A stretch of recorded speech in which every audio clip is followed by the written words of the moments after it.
Hi guys, Stacy Robertson with Tea Market, and this is it, the big video answering all your questions from National Hot Tea Month. Wow, what a month it was, right?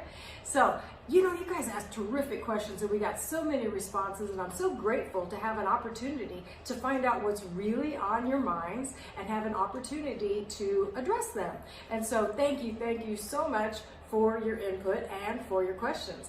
They kind of group together in categories, and so in going through and sifting all of the questions, I basically am going to address 10 categories that were the top things that people seem to want to know. And one of them was how to everything. So I'm going to address that one last. I'm basically going to do a primer on my 3-step method that I teach on how to prepare any tea absolutely perfectly to suit your palate every single time. So if your question was part of the how-to bunch, stick around to the end. That will be answered in number 10. So again, you guys, thank you so much. Appreciate it. And here are your frequently answered questions. Let's dive in and find out if you are a winner of that $20 gift card from Tea Market. All right, our first question is from Carrie Wickersham. You're a winner, Carrie, and it involves matcha. This is such a great question because this comes up, but really not enough. I really feel like I don't do a good enough job of addressing this for people, so thank you, Carrie, for an opportunity to do that. So here's a question. I've been drinking a lot of matcha and was excited to see the studies that suggest it may actually have some antiviral qualities. What is the difference between ceremonial grade matcha and culinary grade matcha, both in the physical process of harvesting and processing and nutritional qualities as well? I use ceremonial grade to drink. Is it okay to use culinary grade to cook with? I noticed some culinary grades actually have additives like brown rice. What's up with that? She says. Good question, Carrie. All right, so we carry ceremonial grade matcha at Tea Market, and I always tell everyone it's the only one I sell because it is the one that I trust my own health to. I have done a deep dive into different companies that sell matcha, the ways that matcha is processed, and the way that it's grown, what companies are really doing it safely and creating the very best product that is the most efficacious for human health. So first of all, what is ceremonial grade? It's a really good question because there really aren't any formal regulations except for this. Ceremonial grade will assure you that it was at least grown in Japan, and hopefully according to the traditional way in which matcha is grown. If you want to learn a whole lot more about that, you can check out teamarket.com under the videos tab. I actually have a mini matcha tea class, and so you can learn a whole lot more information there. But ceremonial grade lets us know that it is grown in Japan, and the one that we sell, our Aya ceremonial grade, is definitely grown in what's referred to as the cradle of matcha, the home of matcha, where it was absolutely invented or created, if you will. And so that is the matcha that we have. It is definitely grown in Japan. It is definitely made according to the ancient traditions of making matcha. And what matcha is basically is extremely high quality Japanese green tea that's been shade grown. They actually erect black fabric over the tea plants to shade them so that they have to work super hard to get their chlorophyll, to get their sunlight rather, and that forces a ton of chlorophyll into the resulting product. So matcha should look like this. How could anything that vibrant green not be good for you?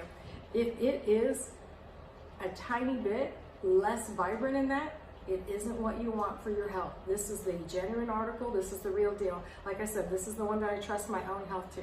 And the other thing, ceremonial grade matcha is intended for using in Japanese tea ceremony, and it is definitely intended for drinking. And so these are some of the things that separate ceremonial grade matcha. We actually have a matcha starter kit on the website at teamarket.com, and in it you will get this beautiful little 30-gram tin of our beautiful ceremonial grade matcha, a one perfect cup of matcha, tea measuring spoon, and our sifter. And this is really important because great quality ceremonial grade matcha is so full of amino acids and essential oils that it's clumpy. It sort of clumps together. And it's a wonderful thing to just give it a super quick sift like that. And you will turn this clumpy powder that sticks together. So if you've ever bought matcha and you've tried to stir it in a cup with a spoon and thought, oh my gosh, this stuff is terrible, you know, just taking a couple of seconds and sifting it makes a huge difference. Look at that silky smooth powder that we have now. So this is what ceremonial grade matcha should look like. The other thing that characterizes ceremonial grade matcha is that it is the first flush, meaning tea plants don't die, they are evergreen, but they do have a period of time where they grow dormant, you know, like grass in your yard. It doesn't grow for a period of time. And then when the spring comes and it creates this new flush, and that is the first flush. And so ceremonial grade matcha, good quality ceremonial grade matcha, should come from that first flush. It's often known as the first tea, or in Japan, ichiban cha, which means number one tea. And so ceremonial grade is that first harvest, which we really get all of those vibrant nutrients, and is it antiviral, antibacterial, anti-inflammatory. If you want to learn more about the health benefits of matcha, there's a lot more information in that video on our website that I already referenced. And then if you'd like, you can email me and I will send you our 4-page handout for the matcha class that has lots of details, lots of wonderful information and pages about the wonderful health benefits of matcha. And so the way that we prepare it, we're simply going to pour water, hot water, not boiling. I like somewhere between 160 and 180 for preparing matcha. You can kind of make it to your taste. And we just pour the water over just enough to get it going, and using the bamboo whisk. This is the perfect thing. It's an ancient tool, still works the best, and you just give it a little sip. So the other thing about ceremonial grade matcha is you are really assured of high quality. I love this company that we get it from because I get all kinds of test data every month from batches that they harvest and produce. And so I'm really, really assured of the quality. And so to Carrie's question is a good one in terms of how do you know if you have a good quality product or not. And that is a really good reason for getting to know your tea merchant, okay? Because you need to have a trusted resource in these things. Like I said, I sell this one because it is the one that I trust my own health to. All right, so ceremonial grade, top quality. It should taste naturally sweet and earthy with a strong green tea flavor. It is naturally clumpy, as I said, that's its nature and what it should look like. And the nice thing about it is you can drink it if you don't think that you particularly like the taste, because it is grassy and vegetal. That is its nature. You're consuming the whole tea plant that has been stone ground into a powder. Another thing that I love about matcha, in Aya Matcha, they actually have granite stone machines that grind the tea leaves into a powder in the ancient way that was done by hand, and they replicate the speed at which a human could do it. Anything else could go too fast, create too much friction, and deplete the nutrients. So it's really, really important, the processing. And like I said, guys, I've done a lot of research, done my homework.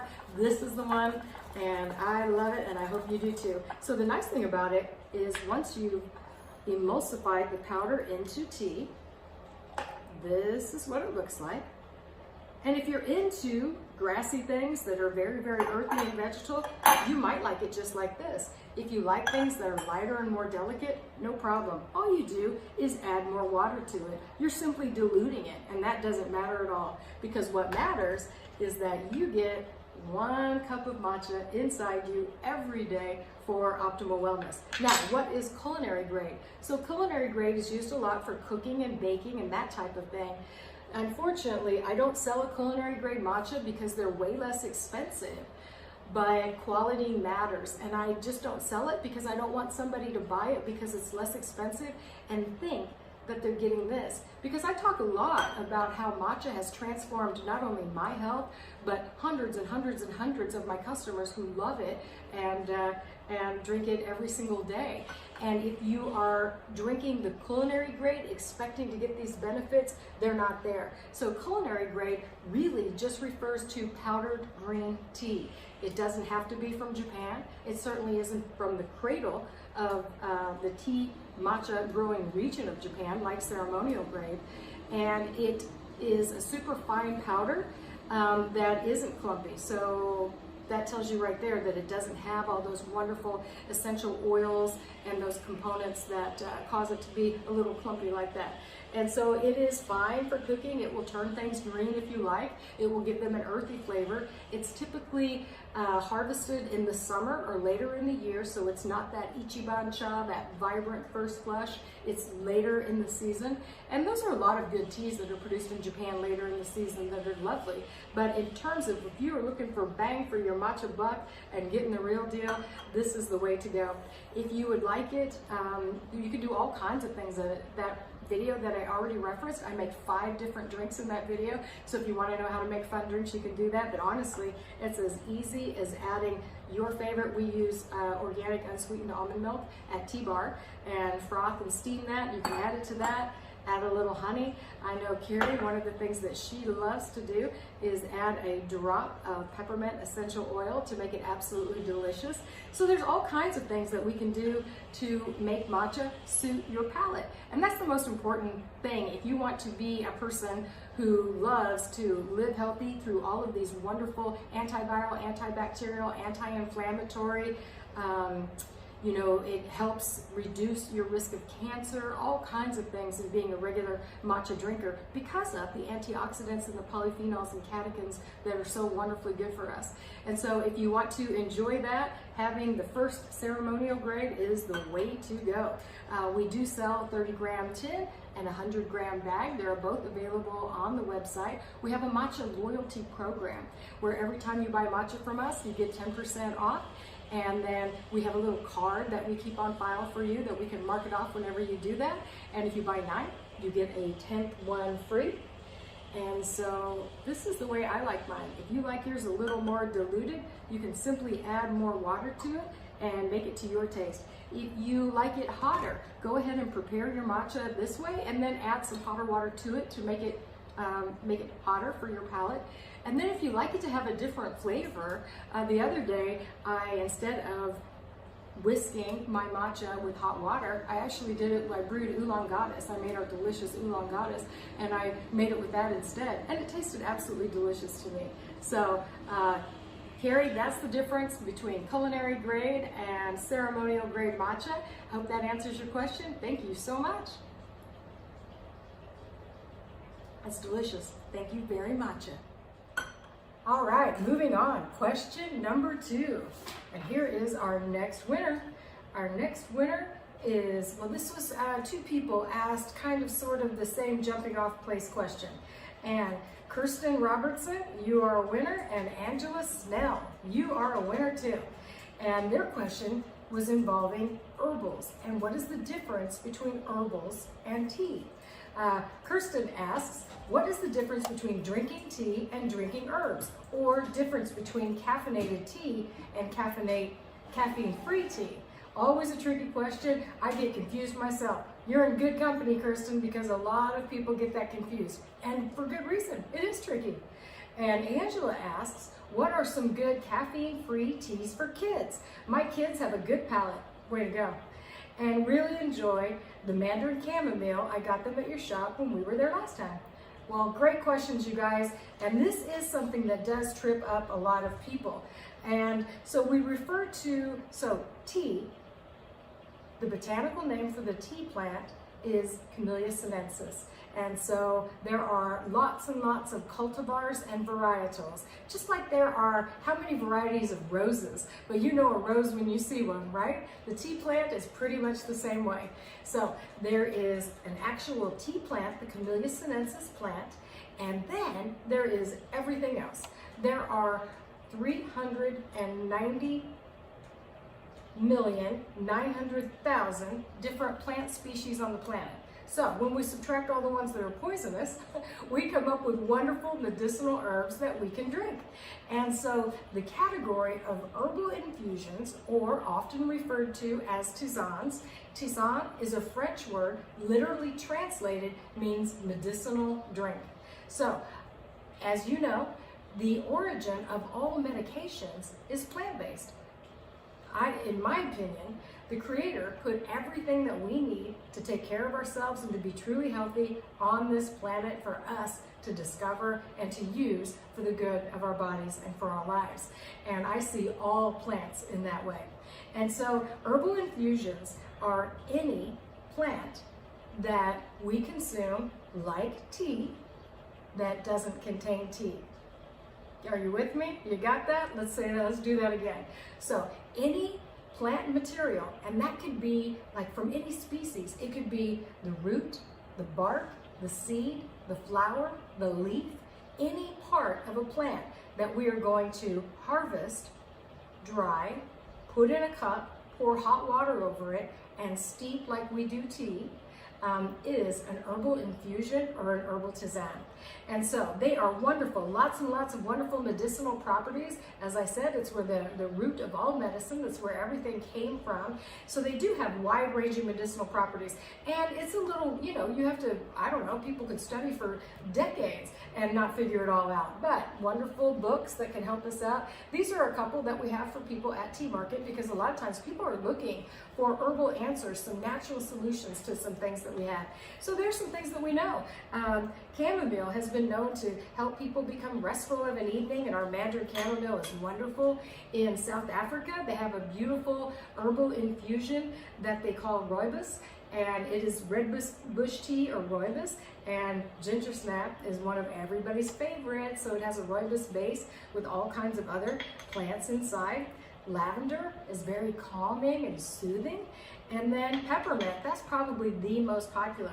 And that's a point where people do get confused. Like you said, Kirsten, what is tea and what isn't? Because people will actually say, ooh, I'd like a cup of peppermint tea. And so basically they're just having a peppermint herbal infusion or a peppermint tisane. It doesn't contain tea at all, but we say that. It's more of a colloquialism than anything else. And then this is one of our proprietary functional wellness blends called Tummy Tamer. Very, very soothing, 100% herbal. And then to your question, Angela, this is a great one for kids. This is Berry Fusion, and it is nothing more than a collection of dried red berries. So it brews up ruby red in the cup. It's sweet and fruity from hibiscus and all kinds of dried red berries.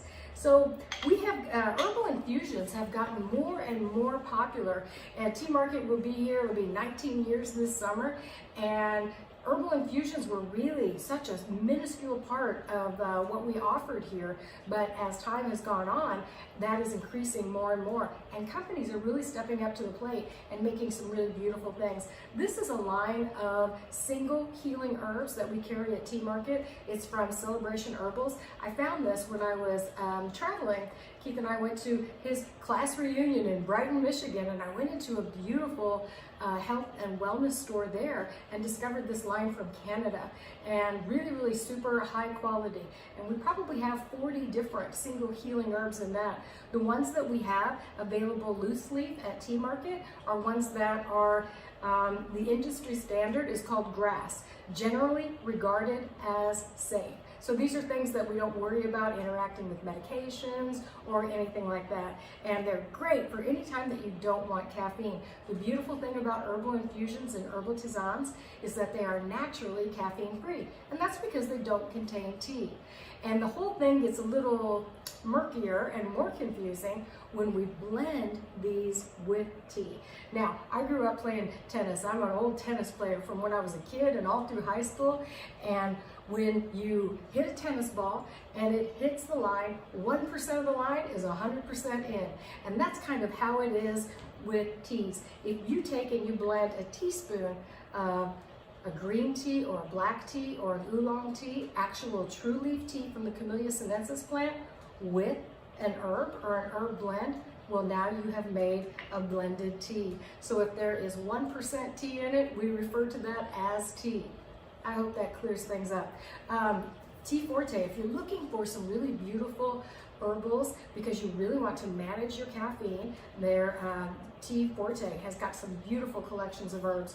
We have our relaxation sampler, which is decaf and herb. So to finish off your question, Kirsten, herbal tisanes don't contain tea leaves at all. There are also decaffeinated teas. We do have, I think, about 5 or 6 decaf teas. So they are truly Camellia sinensis teas that have undergone a process to remove the caffeine.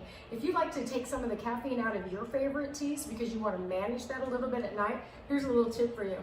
Take your favorite true leaf tea and simply pour enough brewing temperature water over to cover the tea leaves, wait 30 seconds, and then pour that off, and then go ahead and steep your tea. Caffeine is one of the first molecules released when you pour brewing temperature water over true leaf tea leaves. It is one of the first components that are released, and therefore you can rinse a lot of it away. And that's a great way to manage your caffeine intake as well. Lots and lots of delicious herbals. More and more are coming on board all of the time. It's a great way to enjoy big, bold, lovely flavors in a way that is naturally caffeine free. So we have all kinds of ones I think that would be great for kids. Check out the website teamarket.com under relaxing and calming teas, and you will find all of our herbal infusions there. These are some beautiful ones that I wanted to show you today. And if you want to manage your caffeine, I would really suggest that you try some of our beautiful herbal infusions. Our next question, number 3, comes from Shannon Brown. Shannon, you are a winner. This is Shannon's question. Why does green tea sometimes taste like grass clippings? This is one reason I don't love green tea, even though I know it is so healthy for us. That's true. What's a good way to introduce green tea that I'll like into my daily routine? Do you have suggestions for a blended green tea to get me over the I don't love green tea hump? Wow. Okay, this is probably my favorite question ever. And the reason is, when I very first opened Tea Market, when I very first started drinking tea, I didn't love green tea either. And while I was studying tea and learning about tea and getting my certifications and going through my educational classes and all of that, I became more and more and more aware of all of the amazing health benefits of green tea. And I had to go through this process for myself to figure out how to love green tea. And I'll tell you what, I love it. Once I figured it out, I have never looked back. And I love helping you guys struggle with this particular transition as well. And so getting into green tea really isn't difficult at all, and it's one of the things that we love to teach at Tea Market. If you go to teamarket.com under the video tab, I have a video there called Why I Call Green Tea a Brat. And I do call green tea a brat, and that's why most people think that they don't like it. So green teas are light and delicate by their nature. And so they are completely unoxidized. So they just undergo what we call a high heat firing or steaming or something that creates de-enzyming. So if you think about it, think about if you are going to cook broccoli or asparagus and you put it in hot water to blanch it quickly and then toss it into an ice bath to set the color and stop the cooking process. That's what a high heat firing does to green tea. Otherwise, it would continue to oxidize. And so we take beautiful, fresh, hand-plucked, orthodox produced green tea leaves, and depending upon the varietal of tea, they can undergo any type of high heat firing that sets that color, stops the oxidation, and keeps it a lovely, nice green flavor. Now, if you are new to them and you're wanting to get into them, stick close to your wheelhouse. What do I mean by that? If you know for a fact that you're a person that loves anything cherry, if that's one of your flavor go-to profiles, whether it's ice cream or candy or fruit, that's what you like, then you might like to try our Japanese cherry. So if you're thinking about getting into green tea and you want to try a blended tea, which is a great way to go, start with a tea blend that has flavors, has fruit and flowers or things that you already know that you enjoy. And you are going to increase the idea that you are going to enjoy that because you stayed close to things that you already know. And then another question is about how come sometimes that they're grassy and vegetal? How does that happen? Well, this is by their nature. So green teas are from China and from Japan. And this is a lovely dragon well. People ask me all the time, what is your favorite? What's in your cup? What are you drinking? here's my cup, and this is what I'm drinking. This is our delicious Dragon Well. Dragon Well is nice and light and mild. It's a true leaf tea, meaning it's not blended with anything. It's just the Camellia sinensis tea leaf. And they are pan-fried in a wok into these little, looks like matchsticks. So these are the tea leaves, and they're nice and straight. And that comes from the process of their high heat firing. Now, by comparison, this is Gyokuro. Gyokuro is steamed, shade-grown Japanese green tea. See how much darker this one is than this one? This, just by looking at it, you can see that this one is going to be more grassy and more vegetal. A lot of people really enjoy that flavor profile. One of the questions that I always ask people in trying to help them find green teas that they love, it seems like a weird question, do you like beer?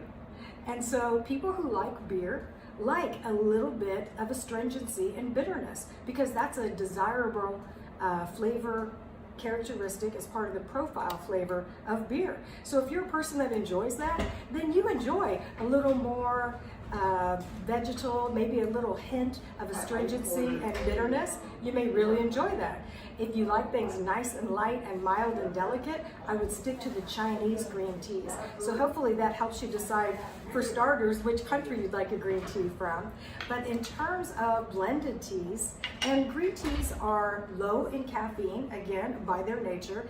And the other thing is because the leaves are really slightly oxidized, they remain quite large. A lot of times people will look at a black tea by comparison and say, well, that's chopped up tea, and it isn't. They're whole leaf teas. But when they're fully oxidized, much more of the moisture is removed. And think about the size of a grape and the size of a raisin. So you've basically reduced the moisture inside, and that reduces the size. And so green tea leaves are nice and big like this, so that when we scoop them up in a spoonful, we're actually getting less tea leaves in our spoon, therefore lowering the caffeine content.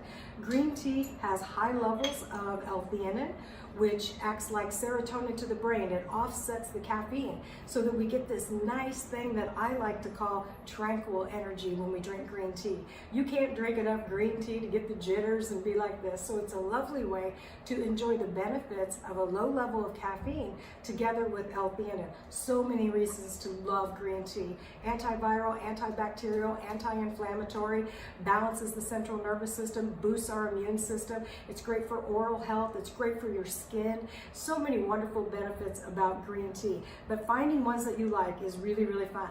And Berry Wellness, if you will go to teamarket.com and you look at wellness teas, you will find all of our green teas listed there. And Berry Wellness is our #1 bestseller. And Berry Wellness is a blend of green tea, and it has pomegranates and goji berries and blue cornflowers inside here, and it is lovely. It's just everybody's absolute favorite. And so we want to, when we're measuring our tea, we want a good heaping spoonful of Berry Wellness, because like I said, it's light and leafy. And then any tea that's blended, so when you look at the spoon, you're seeing those goji berries and that, and so it is, the goji berries don't contain any caffeine, so any blended tea is going to have a lower caffeine level because the components that the tea is blended with are caffeine free on their own. So it naturally lowers the amount of caffeine in your cup. So if you like to lower your caffeine, try blended teas. So here we go, we're gonna put 2 spoonfuls right inside here. The key to making green tea nice and light for your palate is using the proper water temperature. This is why I call green tea a brat. I like 160 degrees. I find that green teas steeped at 160 degrees don't cross anyone's palate of bitterness threshold. Does that make sense? If you have a little bit more tolerance for astringency and bitterness, you might like your green tea steeped at 175. It's simply going to draw a little bit more out of that heat, brings out the astringency that is sometimes registers as bitterness on the palate. If it is a really high-end quality green tea, like all of the ones that we sell at Tea Market, it won't be bitter. If you have a bitter tea, it's normally bad tea. If it's just overly grassy, overly astringent, you might have just steeped it too long, too hot, or both. So steeping teas really lightly is a great way to go. So 160 degrees, we have our fancy Cosmopolitan kettle that takes the temperature right to 160, and that is going to make it nice and light. Look at that. It's already beautiful just like that. If you like things nice and light and delicate, you know, I would steep this for my beloved Dragon Well that I love to drink. I steep it really for only 30 seconds on the first steeping, maybe a minute on the second, and maybe 90 seconds on the third. That's the other thing about green teas. Man, you really get a lot of bang for your buck because you can just keep reinfusing them all the time. So Berry Wellness is a great place to start. I call this one the gateway drug of green tea because everybody likes it. But it's really a big deal, this water temperature thing and the steeping time. The shorter steeping time, the lighter and delicate you're going to keep it. If you want it bigger, bolder flavor, but realize that you're going to get some grassiness, some earthiness, some of that vegetal characteristics that can register as bitterness the longer you steep it. So play around with steeping times, different flavors, different things that you might enjoy. This is our lemon sencha. If you love anything lemon, you might like that. If you like Earl Grey and you want to transition to a green tea, try our Earl Green. It is a beautiful tea that is scented with bergamot. So pick flavors that are inside the wheelhouse of things that you like to enjoy. Keep them nice and light by using 160-degree water. Shorten up that steeping time so it just suits your palate perfectly. And then if you want to experiment with green teas, you can't go wrong with our green tea sampler. This has our top 5 best-selling green teas. These are the green teas that everybody loves. So I would start with those. I hope that helps. And Shannon, you are a winner. Thank you so much for your question. Don't give up on green tea. It loves you and you need to love it back, and we'll help you. Hi guys, our next question is actually a twofer. So this is question 4 and 5, and the first one comes from Jody Gaylord. I put these questions together because they were about sourcing and where we get our teas and the quality of teas. And I thought that fit neatly in one little category that I could address all at once. So Jody Gaylord, you are a winner. Your question is, I have always wondered how to tell high quality tea from a lower quality tea, and in the case of pu'ers, real teas from fake ones. Any suggestions? You bet, I have lots of them. You know, high quality tea is our passion at Tea Market and is exactly what we do. So when you're looking to see the quality of teas, you know, I really encourage you to go to teamarket.com and look at the pictures. Those aren't out of any book or anything else. Those are pictures of our teas that we have in the shop that we take ourselves and, you know, expand them, blow them up, have a look at them. And you can see, whenever you see the whole leaf and whole flowers and whole pieces of fruit, you know that you are getting actual quality product. If it looks just like a chunky brown mess, then it might not be a high quality tea and what you're looking for. So you should be able to see what they've gone into the field and plucked. Look at some of these absolutely beautiful teas. This silver needle, these individual unopened buds of the tea plant, just gorgeous. So this is what you're looking for. You should be able to identify it by sight, looking right at it and tell that this is quality whole leaf tea. And you will see that in every single thing that we have at Tea Market. The other thing that you know when you're tasting quality is that the flavor is nice and fresh and lovely. You know, I know it's not polite to speak ill of the dead, but this was a tough thing that we went through with when Teavana was around and then after they left, because most of their teas were artificially flavored, meaning there were artificial flavors added, you know, to the tea. That creates a really strong taste. And if you've ever had it, you know exactly what I'm talking about. It's a little hard to describe, kind of a metallic taste. And so our teas, by comparison, are naturally flavored. And so our Japanese cherry, for example, has pieces of whole dried cherries in it and the cherry blossom flowers. And so when you use natural botanicals to blend with teas to create beautiful flavors that people love, they're a little lighter and they're a little more delicate. And sometimes people were like, well, that's not, you know, cherry enough of what I'm used to. This is natural, this is quality, this is the real thing, and this is what you want. And that's the type of thing that we really promote and love at Tea Market. Okay, so the second question is Juliana Strickland.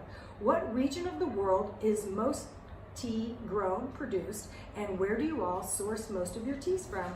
And Delana Johnson asks, what is the source of the teas that you sell in your shop?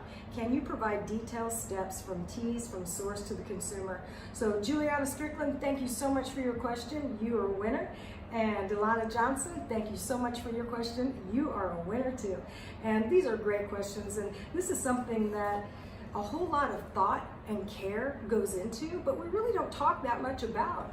If I were going to tell you everything about it, this video would be 6 hours long, but this is a passion of mine from long before I opened Tea Market, and it came from my own experience with different quality teas. And so sometimes, 22 years ago, when I was just getting into whole leaf loose tea, there really wasn't anywhere to buy it in Kansas City, so I had to order things online, and sometimes I would order mini examples of the same category of tea, and they would all taste different, and some were terrible and some were pretty good and some were great, So quality matters. There are lots of varying levels of quality. And the other thing about being a business owner is knowing what your customers are looking for and a price point that makes sense for them, It's all about bang for the buck. There are a lot of things that are truly amazing out there that it's just not something that's economically viable in a business standpoint.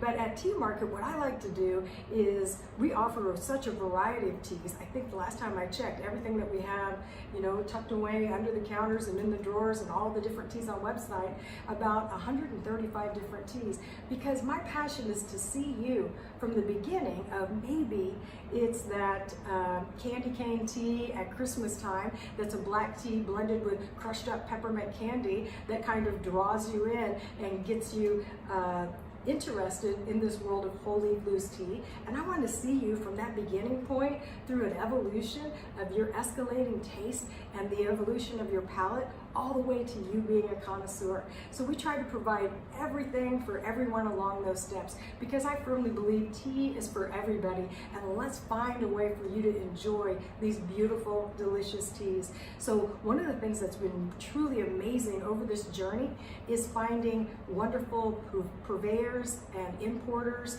that I work with and curate our different teas from. And so there's a real network of people that source things in country from their own family farms, working with people that have been connected to a single beautiful estate that every year they purchase their entire crop because it's just phenomenal and it'll be delicious every time. The interesting thing about tea is that it's an agricultural product. Have you ever had an experience like sometimes you go to the store and you buy some cherries and you're like, oh my gosh, these are the best cherries ever. And then next summer, you're like, well, these cherries are pretty good, but they aren't as good as those ones we had last year. Tea is that way. It's an agricultural product. And sometimes we have to pivot and move in order to create flavor profiles that are really lovely, that everybody really truly enjoys. And so when it comes to sourcing and it comes from countries, this is a beautiful tea from a single estate called Kenilworth in Sri Lanka. So that is a great place where teas come from. And this is jasmine pearls from China, beautiful. So if you come to Tea Market and you look on the canisters, you'll find the country of origin on each of them and also listed on the website as well. Japanese cherry is a beautiful tea from Japan. This is Darjeeling from the Himalayan region in India. And beautiful silver needle from the Yanjian province of China. And Anjiba Pian, another exquisite, just really beautiful Chinese green tea. And from Taiwan, my favorite oolong, jade oolong, lovely, lovely tea. And so there are these premier tea growing regions. One of the things that I love to share with people is there is nothing more Chinese in all the world than English breakfast tea. And so a lot of these things that teas get called, English breakfast tea, Irish breakfast tea, things like that, they're more colloquialism than they have to do with the origin of tea. So working with wonderful purveyors that, they basically, through my journey, through my certification classes, they brought that world to us through those programs, where we got to sit down with the growers and see the product that they were producing and hear about, everything that happens in their lives and taste the end result of that. And so when I was speaking in Hong Kong about, blending and getting to visit with people there and just this beautiful network of people, and it's an ebb and flow, it changes a lot with the kind of things that you guys are demanding and asking for, researching new things. things, rediscovering old things. So it's a real journey, but it's been a real pleasure and heart of my heart to do it. And a lot of teas, for example, you know, if I decide I want to carry a Darjeeling, you know, I may taste anywhere from 5 to 15 teas to pick this one, to find this one that is the right bang for the buck, creates that flavor profile that is classic for that particular tea. So a lot goes into it. So thank you so much for that. You know, we do a lot of promotion and a lot of things that go on at Tea Market, but the thing that I love the best is sourcing and tasting. So thank you so much for that question. We hope we're doing a good job for you, and we're going to keep it up. And thank you very much. Appreciate it. So you guys, Jody, Juliana, Delana, you guys won the $20 gift card, and thank you so much for a great question. Next, we have a great question, number 6, and this came to us through Instagram, and this is from Jordan Disberger. D-I-S-B-E-R-G-E-R. Okay, I hope I said that right. Jordan's question is, what tea is best to replace coffee? Oh my goodness, what a great question. Thank you, Jordan. This is a conversation that we have at Tea Market all the time. You know, I didn't really anticipate it, which doesn't make sense, because my own journey into tea came from my own inability to drink coffee.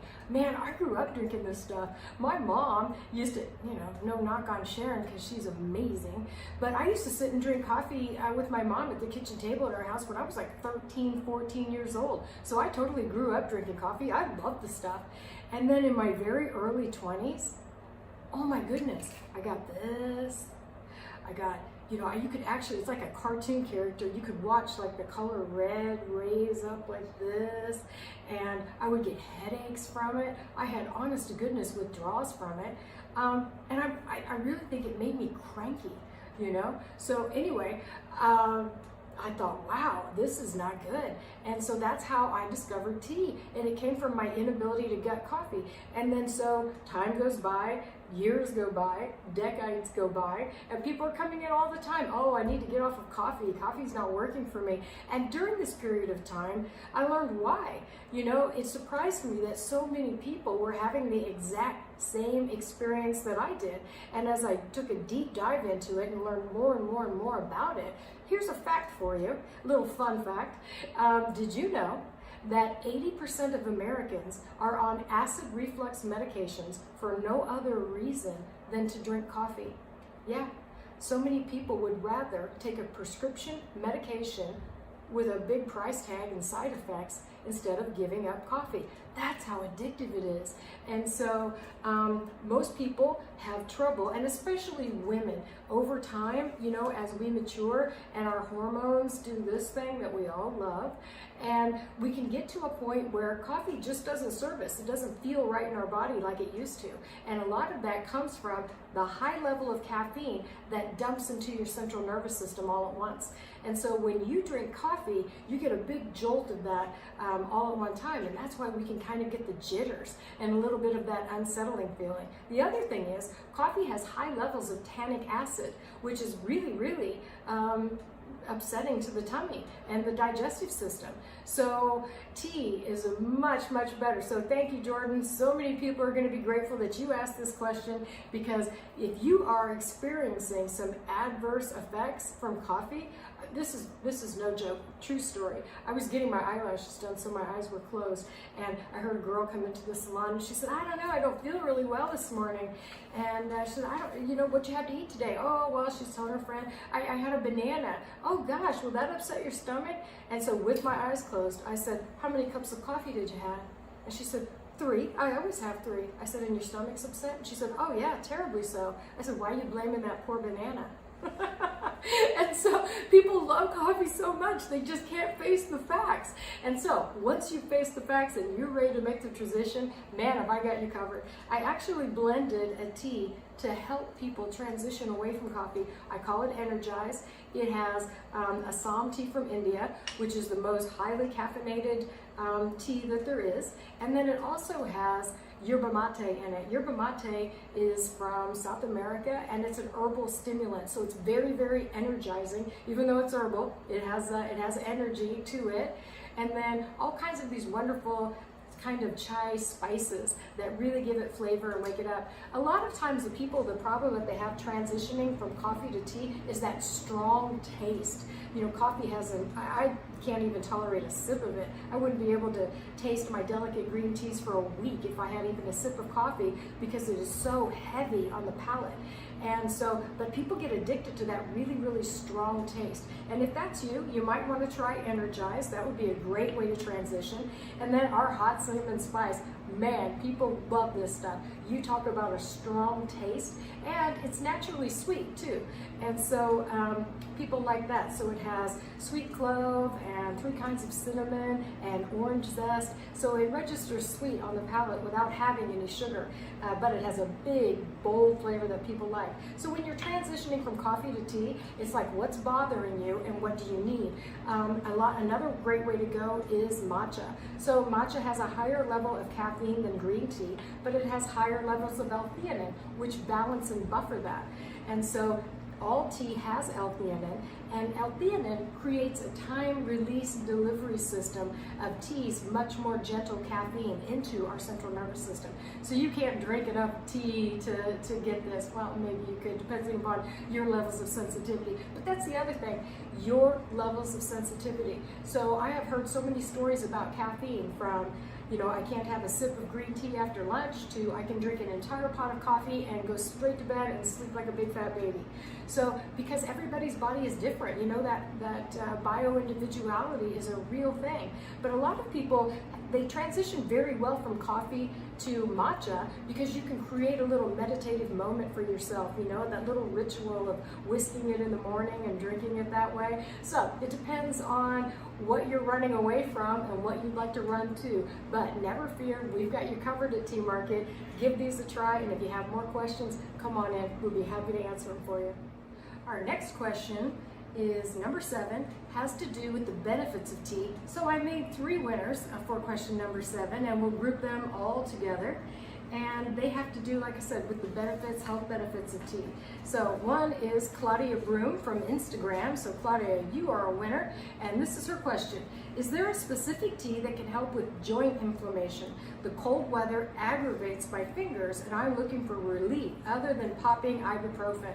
Well, congratulations, Claudia. Taking care of ourselves naturally is the biggest job that we have, you know. I always tell everybody that self-care is the new health-care, and there's all kinds of things that we can do to take care of ourselves naturally. I know what you're talking about, joint inflammation. I used to have pretty serious arthritis myself, and doing anti-inflammatory things, following an anti-inflammatory diet is very important. But when it comes to tea, there are things that can really help. Number 1 is our turmeric ginger. Turmeric has been known as anti-cancer properties as well, but it has been known to bring down inflammation in the body. So having some of our delicious turmeric and ginger would be a great suggestion. Green teas in general are anti-inflammatory as well, so having a regular diet of drinking green teas would be wonderful for that. And then if you want a 10x drinking green tea, of course, matcha. Matcha is super anti-inflammatory, and I think those would be really helpful. In addition to cutting out inflammatory foods, which include sugar and for sure processed foods and dairy. So really kind of digging in, looking inward, and finding out what kind of things that you can do to put that fire out, take that inflammation down. But these teas can really help you, and I hope you give them a try. And then also, there's a question from Ramona Collins. Ramona, you are a winner, and her question has to do with heart health.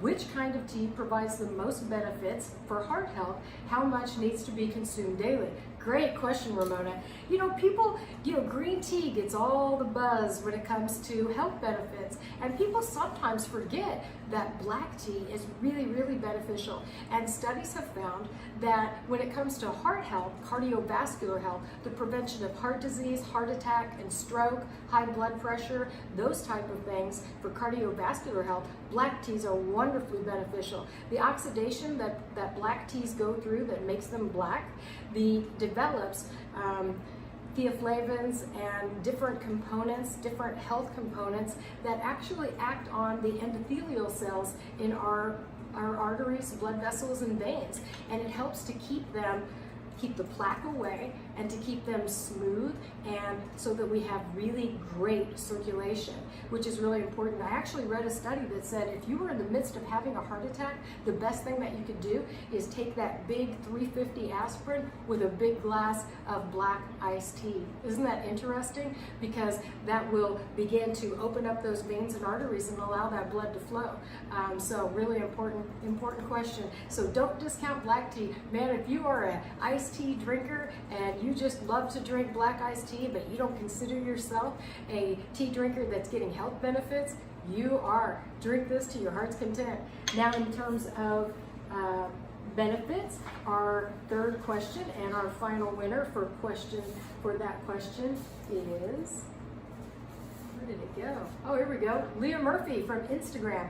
What type of tea gives the greatest benefits, and what are those benefits? Well, Leah, this is probably one of my favorite questions, because this gives me an opportunity to give one of my favorite answers, which the healthiest tea for you to drink is the one you love, because everything else is going to sit in the cupboard and not do you a darn bit of good.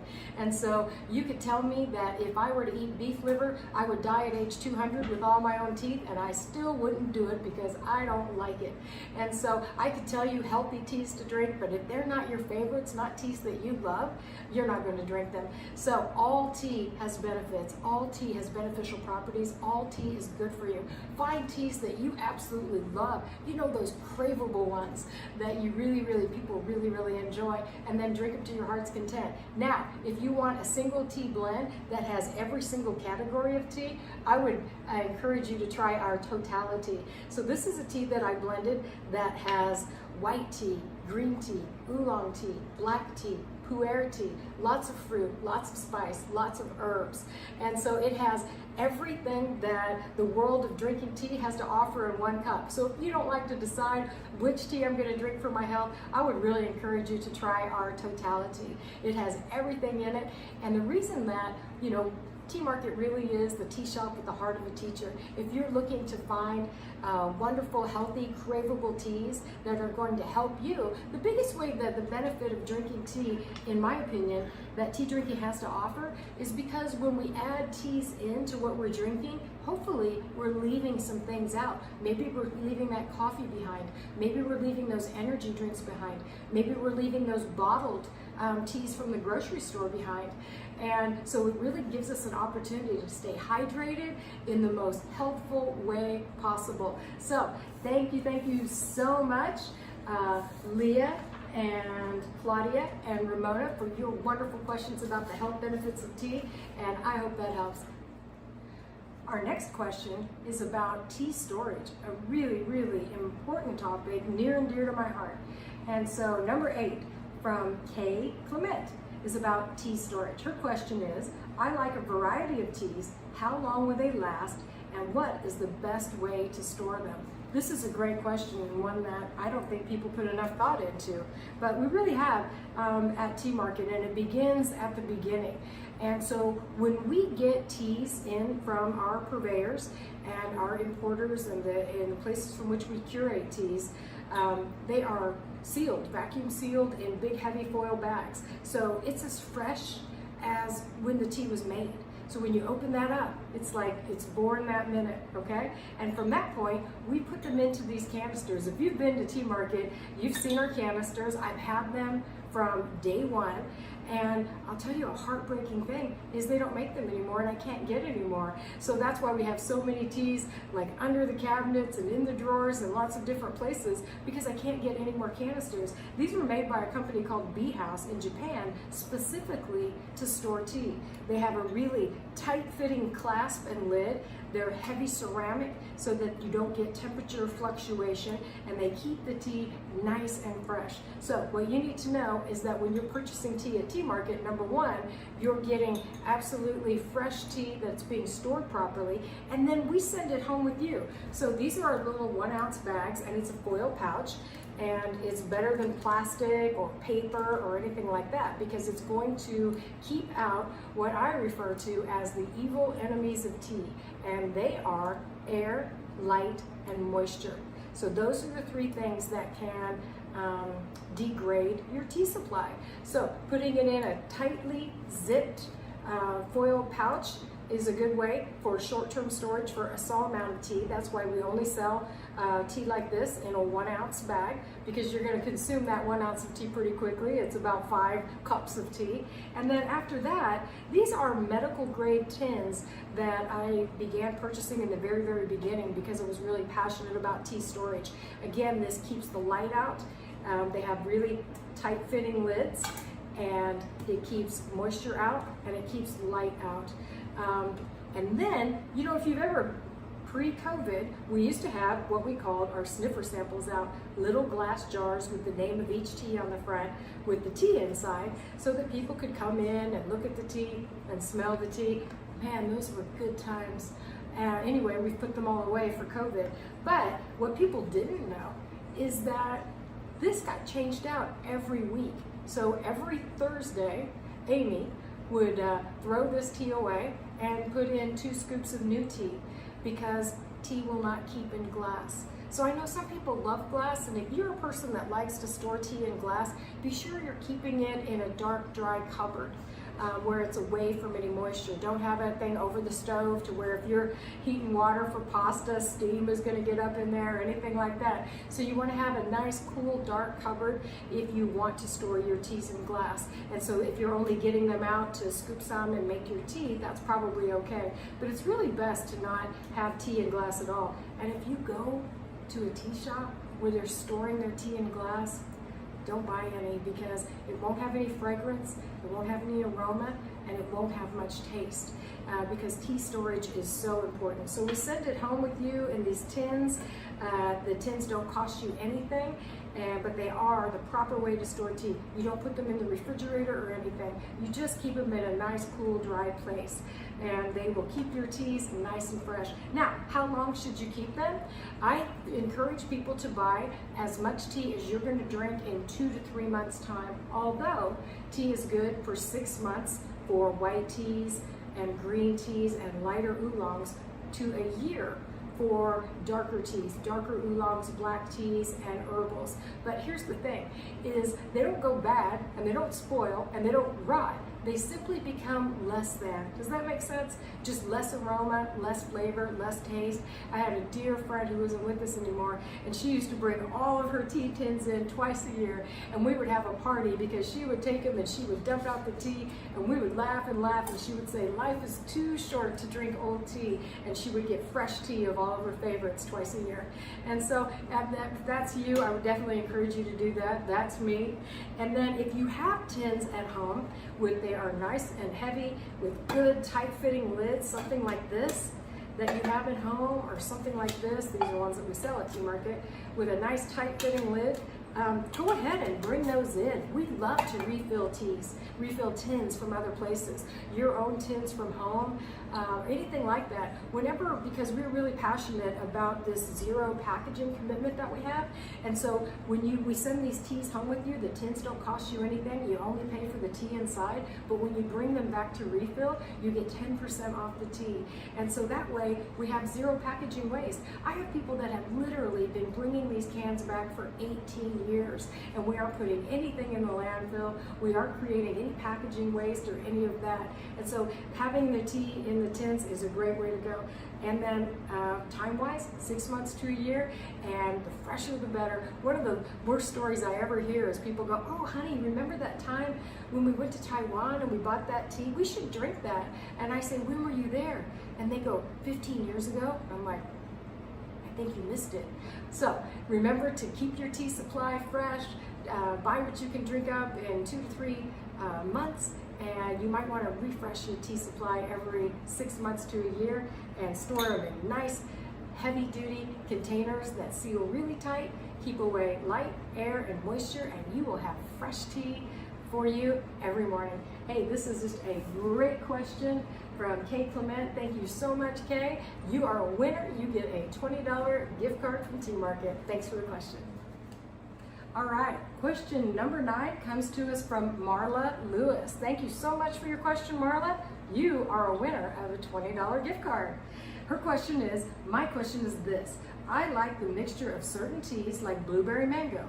Would it work if I mix two teas together that might complement each other?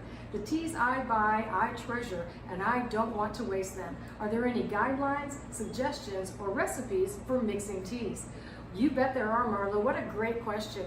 And this is something that I love doing. I love blending teas. And I always joke and tell people that it's wonderful when you find your only superpower. And I think that I have found mine, and I absolutely love it. You know, when I went to speak at the International Tea Festival in Hong Kong, that is what they wanted me to talk about, is these blends that the American palate for tea is going more and more in the direction of big, bold, flavorful blends, utilizing, you know, the ancient tea crop that has been around forever, but just putting it together in ways that make it new and exciting and interesting and have big, bold flavors. And so this is a topic near and dear to my heart, Marla. Thanks for the question. And so we blend a lot of teas at Tea Market. We're in the process of putting together a new website that'll be out for you later this year, where we really go a lot into designating which teas are our own house blends and the ingredients and all of those things that I hope you find beneficial. It's a work in progress, trust me. But we blend a lot of teas at Tea Market, and an ever-growing number of them all the time. This is Blue Fighter, and this is one of my kind of earliest blends. This is one that, again, being a holistic health coach, a tea specialist, somebody who loves to blend tea and loves to take care of myself naturally, something that I blended for myself during cold and flu season.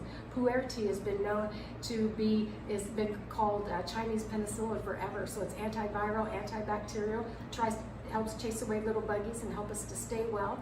Peppermint to soothe the boo-boo tummy or to clear a stuffy head, and then green tea for that antioxidant support. So putting together a tea like this, to your question, if we're going to mix Pu'er tea, which is a black tea, an aged black tea, with a green tea, I chose gunpowder green tea because it's sturdier and it can take the heat. We recommend 195 degrees for this. Had I paired it with a really light, grassy dragon well or even a sencha, it would go bitter at that particular temperature. So you want to keep in mind the water temperature that those two teas would brew at, and would they work together. And so you really wouldn't want a light and delicate green tea paired with a black tea that needs a high temperature together, because you're not going to get the full flavor from the black, and you're going to wreck the subtle nuances of the really light, delicate green tea. So you want to stay right within the ones that have the same or similar brewing temperature is a great way. And then think of things that you like together. A lot of our blends are nostalgic blends that really, honestly, came from my childhood, like double mint. Man, I loved double mint gum when I was a little kid. So how about a green tea with spearmint and peppermint? That's where double mint comes from. It's really that easy. Putting things together, and then it's trial and error, you know, you just keep tasting them until they taste amazing. You know what's funny? That when we think about it a lot, and we blend a lot of teas around here at Tea Market, and sometimes when we talk about it and we put it together, sometimes we hit a home run right off the bat. And then other times, if we don't hit a home run off the bat, we end up blending it 20 times to come up with what we want. So it's real interesting. It's a lot of art, science, nuance, taste. And so to your point, Marla, if you have specific teas that you enjoy and you think that those flavor profiles are complementary, and as long as they're going to brew at the same temperature, you can put them together. This is the recipe book at Tea Market, and these are all of our unique, wonderful house blends that we make. Here are the recipes, and it's as simple as putting the ingredients in one of these big silver bowls and blending it up. We blend a lot of things specifically for customers. A lot of people come in and they like a half-calf breakfast tea, so maybe we'll take decaf English breakfast and regular English breakfast and mix that 50-50 for them. So blends can be just that simple. So get in there, experiment, put teas together, find out what kind of things that you love. I love it when people are ambitious about their teas and they want to get in there and be creative and come up with things that they'll truly enjoy. Thanks for the great question, Marla. You are a winner, and we look forward to seeing what sort of tea blends you come up with. Let us know. All right, guys, it's time for our last question. Question number 10. I had so many questions asked about water temperature, steeping time, how to brew tea, how to make tea, what to use, all of those kinds of things.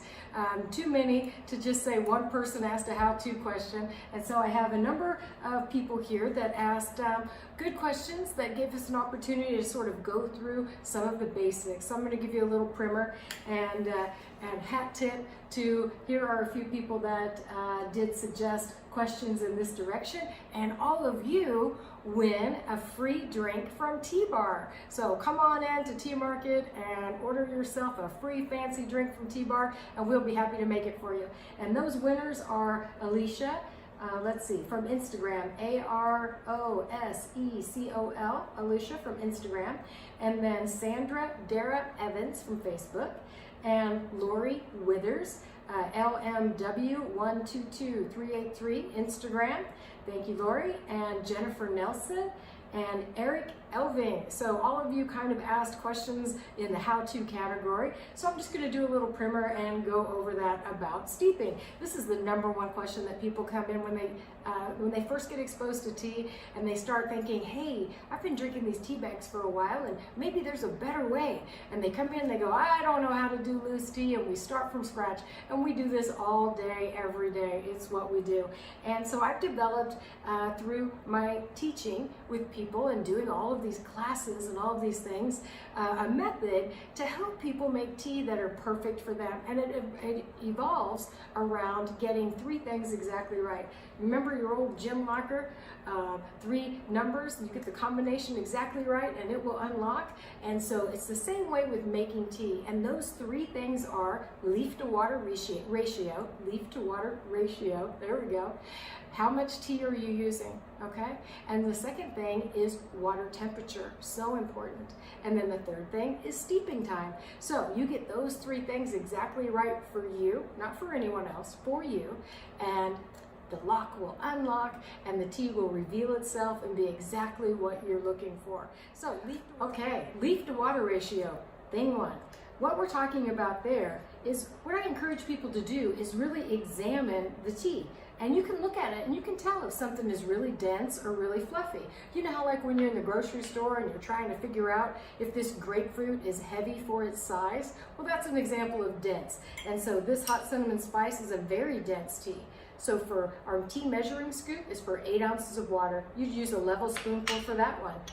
Man, this peppermint is super light and fluffy. You're going to use a big old heaping spoonful, if not 2, to measure this particular tea. And then something like this, Oolong Goddess, it's a good dense tea too. So take a moment and examine your teas. If you've ever seen us make a drink at Tea Bar, you know that we weigh the tea in grams, and that's a great way to go too. But again, you're just kind of eyeballing it and figuring out whether it's dense or leafy, and you want to use a scoop of tea for every 8 ounces of water. That's our measurement for leaf to water ratio. Again, that controls strength. If you like things good and strong, use more tea. If you like things light and delicate, use less tea. You can customize that for your personal taste. That's what's wonderful about whole leaf loose tea, right? We can actually use the right amount of tea for how much tea that we're making. And so thing 2 is water temperature. So this is a wonderful kettle. Water temperature is super important with green teas. So if you've made it this far, you've already heard me talk about how green tea is a brat. We give water temperature instructions for you on every single tea that you buy. They're all listed on the website at teamarket.com. So if you want to know what temperature to steep your favorite tea at, you can look it up on the website, or just look at the top of your container. Right on the label, we'll write those instructions for you. And the water temperature really matters. So if you like your green teas and your white teas and your light oolongs nice and delicate, you want to keep that water temperature low. And then for herbals, the nice thing about herbals, you can't mess them up. You put boiling water on them and they'll always be fine. And so water temperature is a big thing. And then steeping time. We also write the time directions, and steeping time also controls strength, but it controls bitterness. If you have a really low threshold for bitterness, you want to steep your teas for a very short period of time. That will keep them nice and light and not let them go bitter by over steeping. And if you like your teas really, really strong and robust, and you don't mind a little bit of astringency or bitterness, you can steep it for a much longer time. So again, those are 3 ways that you can customize tea brewing to your particular palate and to your taste. And brewing tea is as simple as having an infuser. Just a way to put the tea leaves together and pour the water over, and then when it's steeped, to be able to separate your tea leaves from the accumulated water. If you want to know more, you can hop on teamarket.com on that video tab, and I have a class I call a mini tea basics. And if you really want to go deep, you can purchase our Tea Basics class box. In that box, you get everything that you see here, this little pitcher and the infuser, 5 teas. I go through the 5 categories of tea, show you exactly how to steep each one properly. I talk a lot about each one of those, and this awesome timer. And so if you're interested in that, you can purchase that Tea Basics class box at teamarket.com. I hope this has been helpful for you guys. If you're a winner, reach out to us, let us know. You can shoot me an email, stacy.teamarket@gmail.com. Let me know if you would like a gift card in the drawer for you at Tea Market, or if you'd like us to create an online gift card that you can use on the website. Just let us know. And if you want a free drink from Tea Bar, we can't wait to see you to come in and see what you think of this video and if we answered your question. You guys, thank you so much for your questions. We appreciate you more than you will ever know. And remember, Tea Market, we're the tea shop with the heart of a teacher, and we love to answer your questions and help you find teas that are perfect for you.